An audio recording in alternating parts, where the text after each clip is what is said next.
आज हम सीखेंगे एक आर्बिट्रेटर जो होता है वो आर्बिट्रेज प्रोसेस जो है वो कैसे करता है using future and forward contract, जिसके अंदर जो है वो हम दो सिनेरियोज जो है वो पढ़ेंगे। एंड उन दोनों सिनेरियोज के अंदर आर्बिट्रेटर जो है वो कैसे आर्बिट्रेज प्रोसेस जो है वो करता है, यही हमारा जो है वो लर्निंग ऑब्जेक्टिव जो है वो रहने वाला है। So are you guys excited about learning the arbitrage process? आज आप आर्बिट्रेटर जो है वो बन जाओगे इस लेक्चर को जो है वो जो है वो अच्छे से समझने के बाद। So what are you waiting for? Let's get started.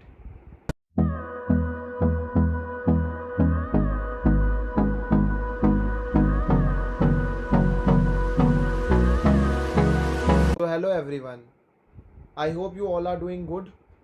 अब हम सीखने जा रहे हैं arbitrage process using future and forward contract. हमने जो है वो एक बात सबसे पहले सीखी थी कि मार्केट पार्टिसिपेंट जो है कितने टाइप के होते हैं, तीन टाइप के होते हैं, एक हेजर, एक स्पेकुलेटर और एक आर्बिट्रेजर। उसमें से भी हम जो है वो सबसे पहले जो है वो अभी क्या सीखने जा रहे हैं, हम ये सीखने जा रहे हैं कि आर्बिट्रेज प्रोसेस जो है वो कैसे करा जाता है using future and forward contract. तो मतलब एक जो आर्बिट्रेटर होता है वो कैसे जो है वो फ्यूचर एंड फॉरवर्ड कॉन्ट्रैक्ट के अंदर एंटर होता है, वो हम सीखेंगे अभी। सबसे पहले जो है वो एक बात समझो कि जो आर्बिट्रेटर होता है वो भी जो है वो क्या करता है, वो सट्टा लगाता है एंड उसके पास में जो है वो कोई भी एग्जिस्टिंग रिस्क नहीं होता। बट क्वेश्चन जो है वो हमारे दिमाग में जो है वो क्या राइज होता है, क्वेश्चन जो है वो हमारे दिमाग में ये राइज होता है कि आर्बिट्रेटर जो है सट्टा जो है वो कैसे लगाता है। आर्बिट्रेटर जो है वो बेसिकली जो है वो ये कैलकुलेशन करके जो है सट्टा लगाता है, ये कभी भी हवा में सट्टा नहीं लगाता। मतलब इसके पास में कुछ कैलकुलेशंस होंगी जिसको बेस मानकर ये जो है वो क्या करेगा, सट्टा लगाएगा। तो ये प्रोसेस जो है वो कैसे करेगा, ये जो है सबसे पहले देखेगा कि जो मार्केट के अंदर फ्यूचर कॉन्ट्रैक्ट की प्राइस है वो देखेगा। मार्केट के अंदर फ्यूचर कॉन्ट्रैक्ट की प्राइस जो है वो क्या चल रही है, सबसे पहले वो देखेगा।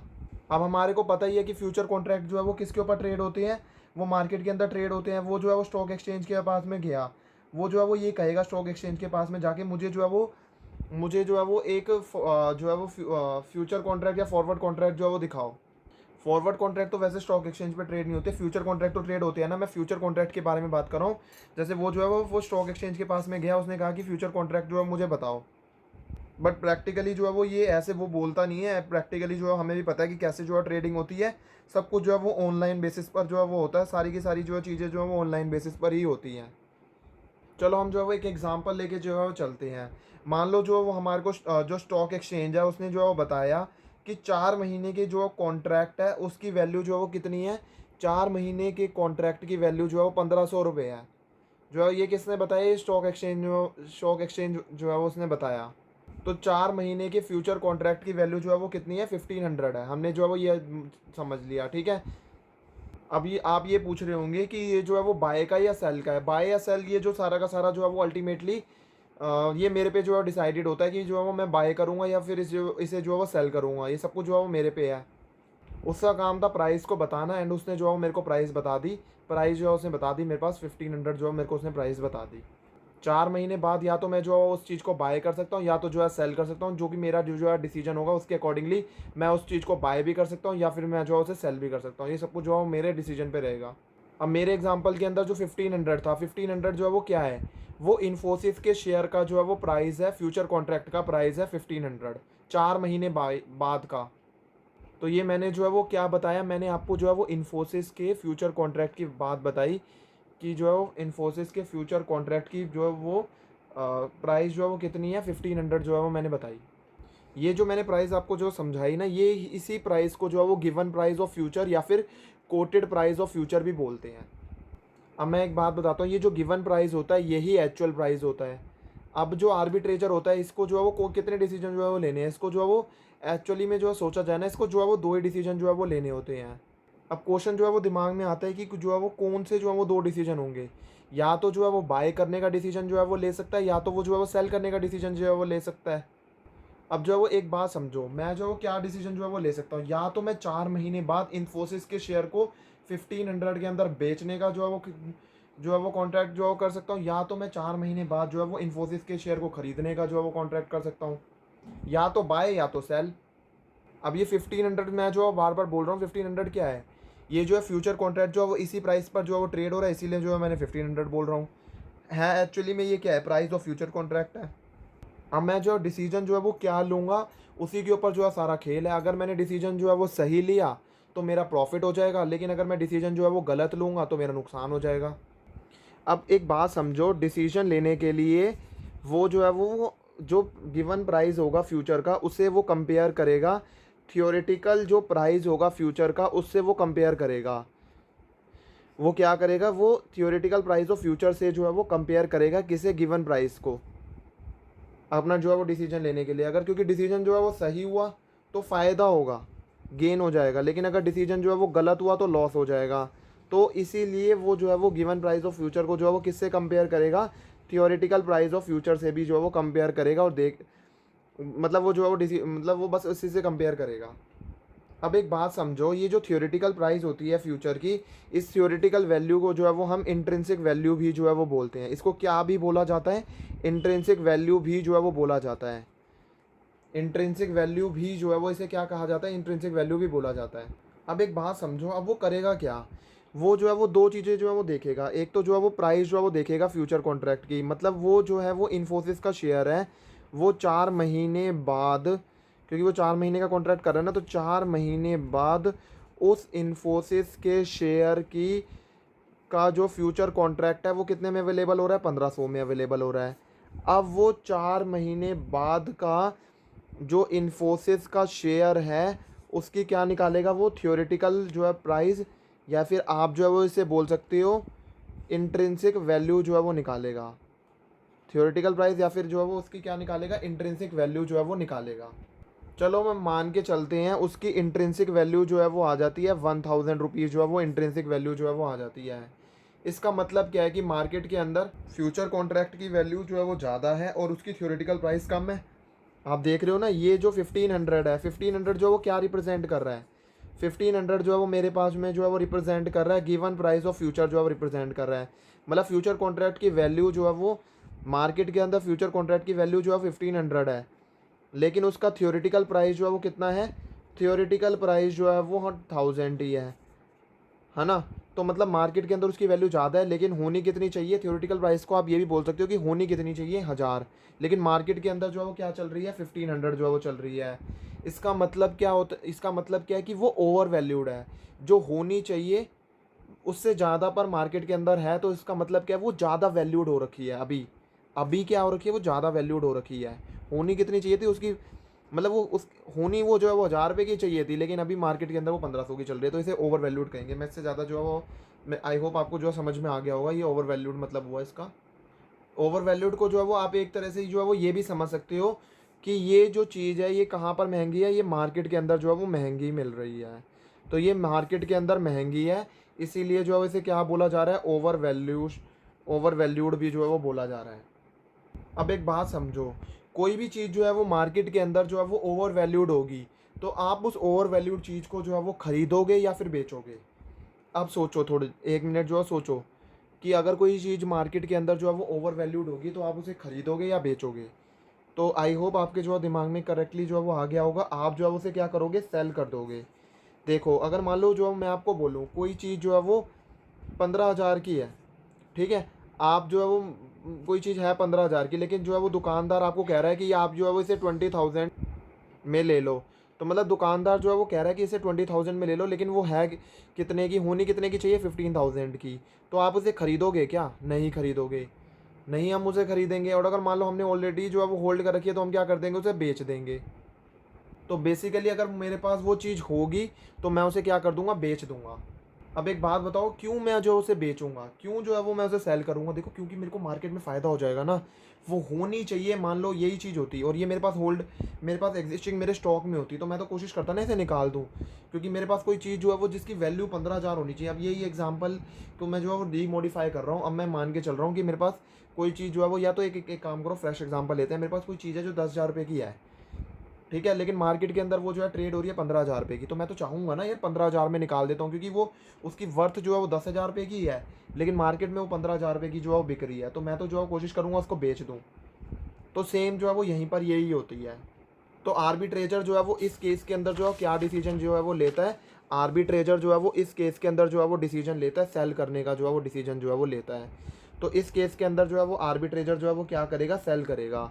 जब हमारी गिवन प्राइस जो है वो ज़्यादा होगी थियोरेटिकल प्राइस ऑफ फ्यूचर से, तो इस केस के अंदर मतलब कि ये ओवर वैल्यूड है एंड हैंस आर्बिट्रेजर जो है वो क्या करेगा, वो सेल कर देगा फ्यूचर कॉन्ट्रैक्ट को। मतलब वो कौन सी पोजीशन जो है वो लेगा, शॉर्ट पोजीशन जो है वो लेगा। तो आर्बिट्रेजर जो है वो अभी इसके अंदर कैसे प्रोसेस करेगा वो हम सीखते हैं। यहाँ पर मैं जो है वो सेल या फिर जो है वो बाय जो है वो इसीलिए यूज़ करता हूँ ताकि आपको कंफर्टेबिलिटी रहे। वैसे तो जो है वो मार्केट के अंदर जो है वो शॉर्ट पोजीशन, स्टॉक मार्केट के अंदर शॉर्ट पोजीशन और जो है वो लॉन्ग पोजीशन ही जो है वो लोग यूज़ करते हैं। शॉर्ट पोजीशन का मतलब वही सेल करना एंड लॉन्ग पोजीशन का मतलब होता है बाय करना। हमेशा आप जो है वो एक बात ध्यान में रखना, आर्बिट्रेजर जो है वो एक ऐसा बंदा होता है जो घर से 1 रुपये तक जो है वो 1 रुपये भी जो है वो लेके नहीं निकलता। ये जो है घर से जो है वो खाली हाथ जाएगा और पैसा जो है वो कमा के लेकर आएगा। किसकी बात मैं कर रहा हूँ, आर्बिट्रेजर की। ये क्या बोलता है, ये बोलता है कि मैं जो है घर से खाली हाथ जाऊँगा एंड जो है वो पैसा जो है वो कमा के लेकर आऊँगा। ये आर्बिट्रेजर के माइंड में ये जो है वो अप्रोच चल रही होती है। तो ये क्या करेगा, ये पूरी की पूरी कैलकुलेशन करेगा। उसके बाद में जो है वो ये जो है स्टॉक एक्सचेंज को बोलेगा कि मैं 4 स्टॉक एक्सचेंज, मैं जो है वो आपको 4 महीने बाद इन्फोसिस का शेयर 1500 में बेचूंगा। अभी 1500 जो है वो क्या है, गिवन जो मार्केट प्राइस है वो जो है फ्यूचर कॉन्ट्रैक्ट का। अब इसके ऊपर जो है स्टॉक एक्सचेंज ने कहा कि कॉन्ट्रैक्ट डन। अब मुझे जो है वो 4 महीने बाद इन्फोसिस का शेयर जो है वो बेचूंगा। ये कॉन्ट्रैक्ट जो है वो ये तो मैंने कर लिया। अब आप एक बात समझ रहे हो, मैंने जो है वो ये बेचने का क्यों बोला, क्योंकि यहाँ पर ओवर वैल्यूड था। तो इसीलिए मैं जो है वो क्या करूँगा, इस फ्यूचर कॉन्ट्रैक्ट को जो है बेचूंगा। ये डिसीजन के बेसिस पर निकला कि मैंने जो है वो मैं मतलब आर्बिट्रेजर हूँ। तो मैं जो है वो मैंने इस डिसीजन पे अराइव कैसे करा, ये भी मेरा जो है वो प्रॉपर्ली मैंने सोच समझ के जो है वो डिसीजन पर अराइव हुआ हूँ। ठीक है, लेकिन इस चीज़ों को करने के बाद मैंने जो है वो ये रियलाइज़ करा, मैं तो हूँ आर्बिट्रेजर। मैं जो है घर से एक पैसा जो है वो लेके नहीं निकला हूँ और मैंने जो है वो शेयर बेचने का जो है वो कॉन्ट्रैक्ट कर लिया है। इसका मतलब क्या है कि मुझे जो है वो 4 महीने बाद जो है वो अपना शेयर जो है वो बेचना पड़ेगा। बट देखा जाए तो मेरी जेब में तो जो है वो कुछ भी नहीं है।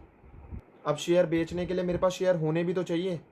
तो ये क्या करेगा, ज़ीरो टाइम पर, ज़ीरो टाइम का मतलब जो है वो क्या, मतलब आज जो है वो ये क्या करेगा, जैसे ये जो है वो कॉन्ट्रैक्ट कर कर आया, तुरंत तुरंत अभी के अभी ये मार्केट के अंदर जाएगा। ये इन्फोसिस का शेयर जो है वो ख़रीदने की कोशिश करेगा। बट हमें पता है कि जो है वो शेयर खरीदने के लिए पैसा चाहिए होगा। तो शेयर खरीदने के लिए जो पैसा चाहिए होगा, ये पैसा बोरो करेगा। ये क्या करेगा, बोरो करेगा मनी एंड बाय करेगा शेयर। ज़ीरो टाइम पर ये पैसा बोरो करेगा एंड शेयर बाय करेगा। ये मार्केट में जो है वो क्या करेगा, पैसा उठाएगा एंड जो है वो मार्केट में जो है वो इन्फोसिस का शेयर जो है वो खरीदेगा।